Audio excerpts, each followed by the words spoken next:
Agora a questão 7, então, o que ele me dá? Ele me dá o produto interno definido, o espaço vetorial, o subespaço, né, S, e ele me pergunta qual é a base de S ortogonal. Tá bom, então vamos analisar primeiro o produto interno, né? Esse aqui é o seguinte, é a matriz B, a transposta da matriz B multiplicada pela matriz A, e é o traço dessa matriz. Então, o que é traço? É a soma dos elementos da diagonal principal. Então, isso aqui nada mais é do que fazer essa multiplicação e somar os elementos da diagonal principal. Na verdade, nem precisa fazer essa multiplicação inteira, dá para fazer só a multiplicação dos elementos da diagonal principal e somar. Ok, e esse aqui é o meu espaço S, tá bom? É um espaço de matriz 2 por 2, em que eu tenho duas restrições entre os parâmetros da matriz. Ele me pergunta qual é a base de S ortogonal. Como que eu monto uma base de S ortogonal? Bom, a base S ortogonal é um subespaço em que todos os vetores ortogonais a S estão contidos. E todos os vetores contidos naquele espaço são ortogonais a S, ok? As duas coisas. Então, como é que eu faço para obter a base desse subespaço? Eu pego um vetor genérico, nesse caso, meu ABCD, e eu faço o produto interno igualando a zero para ver o sistema que eu formo. Então, vamos primeiro ver qual é o meu subespaço S de fato. Vamos passar essas restrições para aqui, para essa matriz genérica, tá? Então, eu tenho um sistema. Esse aqui, então, é o meu subespaço S, em que eu tenho duas equações. A menos B mais 3C mais D igual a zero. E 2A menos B mais 2D é igual a zero. Bom, aqui eu tiro que B é igual a 2A mais 2D, certo? E que não, tá certo, ok. Aí eu vou substituir o meu B aqui, e aí eu vou ficar com A menos 2A menos 2D mais 3C mais D. E aí com isso eu vou ter que 3C é igual a... isso aqui vai dar menos A. Então A vai dar menos D, D. Então, C vai ser igual a A mais D sobre 3. Então, eu consigo escrever o meu espaço S em dois parâmetros. Nesse caso, os parâmetros A e D. E aí, eu fico com uma matriz genérica dessa forma. Eu tenho meu parâmetro A. O meu B, o que é? 2A mais 2D. O meu C, o que é? A mais D sobre 3. E o meu D é outro parâmetro. Então, isso aqui é a minha matriz de S, tá bom? Agora, o que vai acontecer? Eu vou fazer a base desse subespaço S para eu conseguir montar um vetor para calcular os ortogonais. Então, eu vou isolar cada um dos parâmetros. Como que a gente faz uma base? A gente verifica quais são os parâmetros que estão definindo a matriz, nesse caso são A e D, e isola.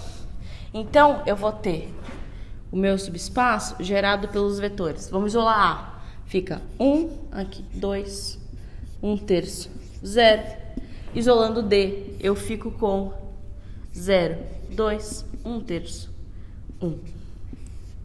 Ok. Tá? Então, esse aqui é o meu subespaço S. Eu vou só simplificar essa base aqui, porque para facilitar as contas. Só que porque ela é passiva de simplificação. É fácil de ver que aqui a gente tem lugares iguais, então vai dar para zerar. Uma coisa que é bom de se observar é que eu posso fazer essa operação entre as matrizes. Eu posso somar um dos vetores no outro e substituir. Assim como a gente faz aquele procedimento para obter o determinante de uma matriz, que a gente pega uma linha, multiplica por 2 e soma na outra, sabe? O procedimento é o mesmo. Então, eu vou só subtrair esse por esse. Então, aqui eu ficaria com 1, 2, 1/3, 0. E aqui subtraindo eu fico com 1, 0, 0, menos 1. Tá bom. Então, essa aqui é a minha base de S. Ok, agora eu vou pegar um vetor genérico. Eu vou montar, sei lá, alfa, beta, gama, teta.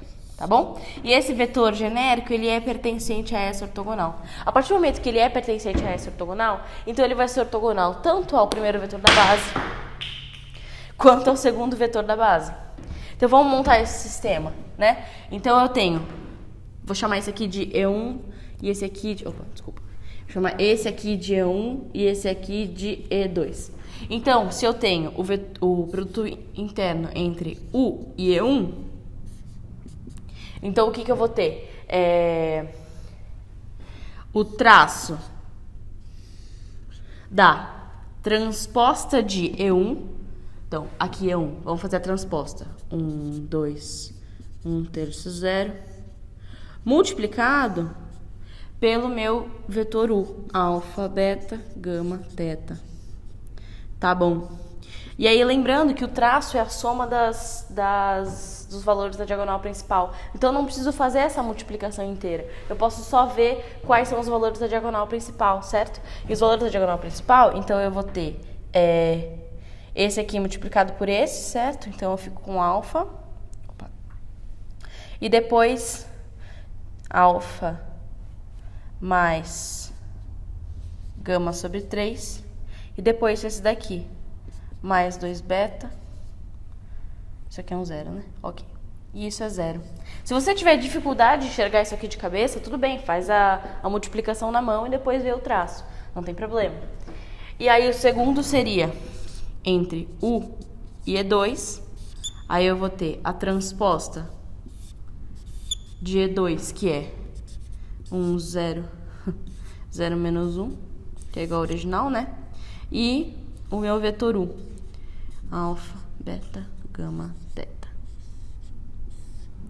Ok? Vamos fazer, então. Esse aqui é alfa menos teta, igual a 0. Ok, então daqui eu já tiro que alfa é igual a teta, tá bom?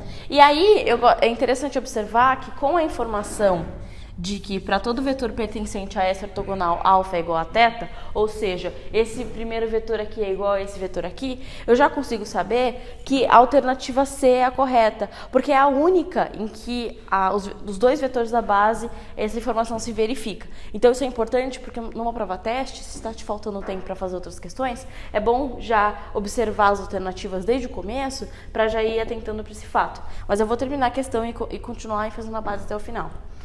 Ok, e aí aqui eu tenho que alfa é igual a menos lambda sobre 3 menos 2 beta. Então eu tenho dois parâmetros aqui, o lambda e o beta. Eu consigo escrever o meu U da seguinte forma.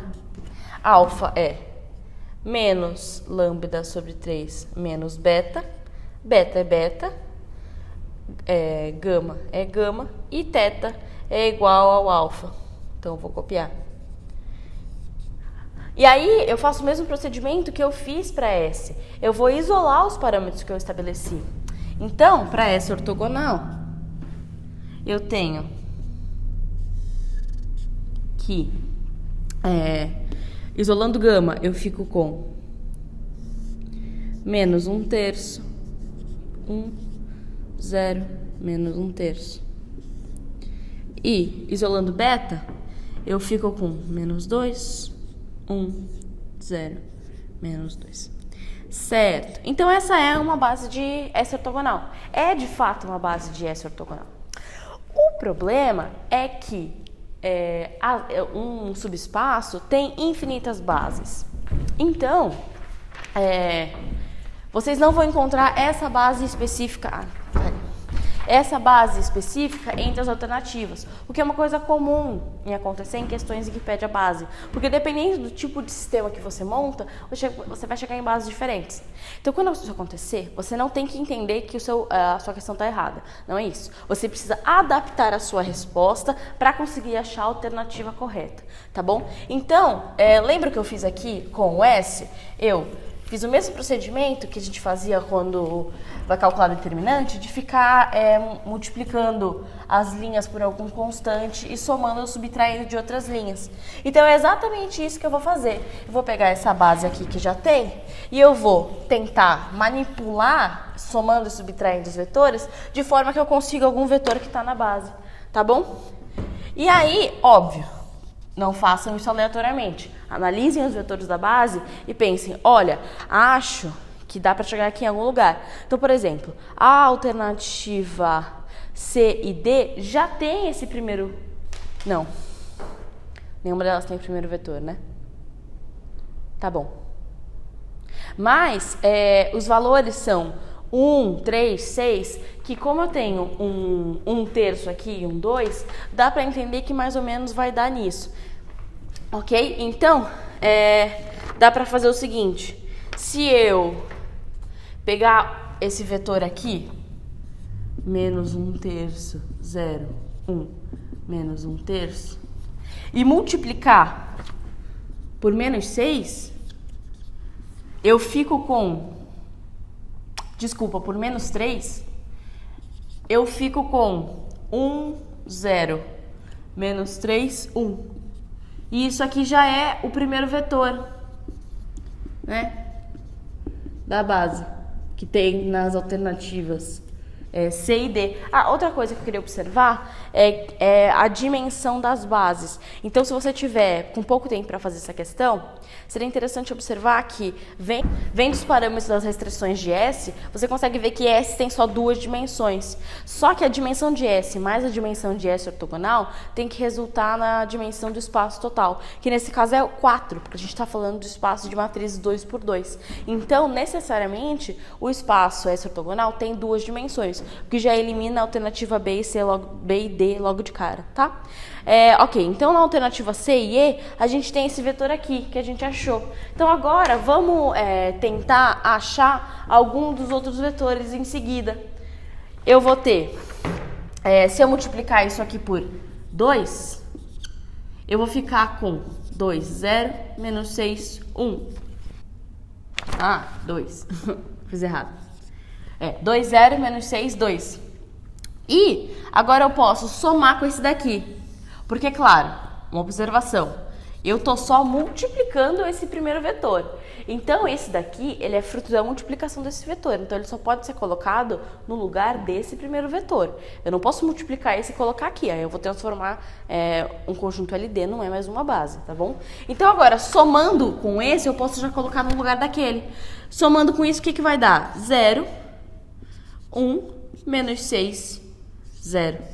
Que é exatamente o segundo vetor que a gente estava procurando.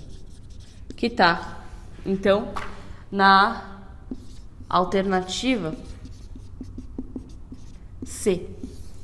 Só para sintetizar, para ficar mais claro. Então, eu tenho aquele primeiro vetor que a gente achou. 1, 0, menos 3, 1. E agora esse. 0, 1, menos 6, 0. Às vezes é difícil de enxergar como essas bases são equivalentes, mas elas são.